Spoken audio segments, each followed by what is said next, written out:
This is an examination of the hidden human condition. This is the Hidden Killers Podcast. With Tony Brueski. Scott Roder of Evidence Room is joining us today, wanting to ask him some questions about some interesting pieces of information that have come out about Bryan Kohberger. More ominous than anything else because it deals with knives and cutting and having a lot of upper body strength, which would be needed if you're going to stab four people and leave promptly, if in fact he is the killer. It's creepy stuff. Scott, I want to start with this. When we talk about some of this, the resume talks about how he was an expert at filleting fish and his knife skills. That turned out to be a lie. The owner of that place said he really wasn't there that long and never actually got to that level of training or job duties. So we know he's lying there, but there's so many other things that just seem very interesting. The boxing, I think, can be backed up.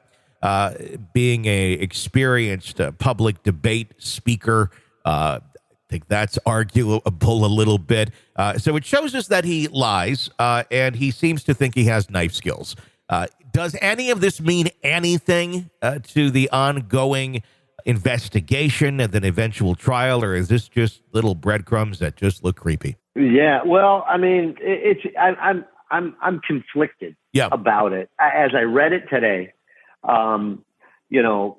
like boxing, for example, that made a big guy hit the bag all the time. Yeah, it was a young person. Yeah. He was fat, right? And so he might have used boxing as a way to trim down and get confidence. Sure. And that's why boxing is a huge sport with people coming out of prison. It's a huge sport with people who are trying to lose weight, people who are trying to change their life.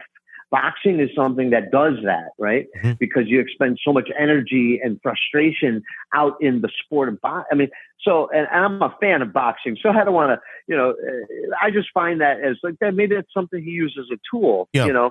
That one doesn't alarm me. The cutting the fish, I saw the interview with the guy that owned the place. He was like, "Hey, man, don't associate this place with Bryan Kohberger. We teach kids how to be cool people and help fishermen, and it's like it was like a fishery where you can go and pay to fish and learn to fish, and you eat your own fish. It was a nice place." But the way Bryan kind of put it, he was putting out this image of himself, I think, through his resume, and then the other one of the police training in high school.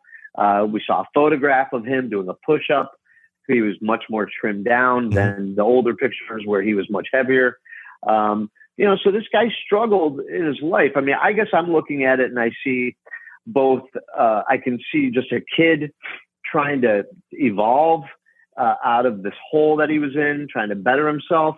But then at the same time, knowing what we know he's accused of now, you look at these as, well, was he sharpening his skill to become this killer? And I think the answer to both might be yes. Yeah.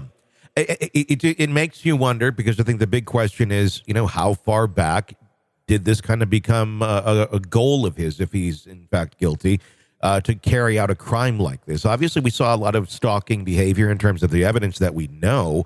But how far back did this idea go, and how much preparation was he doing to get himself physically into a place where those skills essentially would be beneficial to such a horrendous application of murdering four people?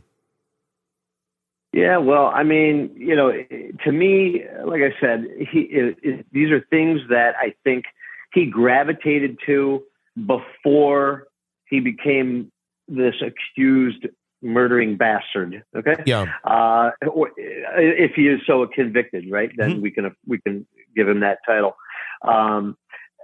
But I think maybe at the time he was doing it, that wasn't the case. He was just trying to get out of a hole. But somehow mentally, if he is the killer, and I think let's not speculate there. Let's look at why this information is being released right now to the media, because this is the framing of what the prosecution is going to say is a serial killer, is a guy who is sharpening his skills. The prosecution is going to say he might even be implicated in other murders, because how can you go from zero murder to murdering four people from beginning to get to that. Like, no, he was practicing. He was honing his skills. He might be guilty of other crimes that they're probably investigating right now because they're looking for exigent circumstances to get him qualified for a successful prosecution of the death penalty.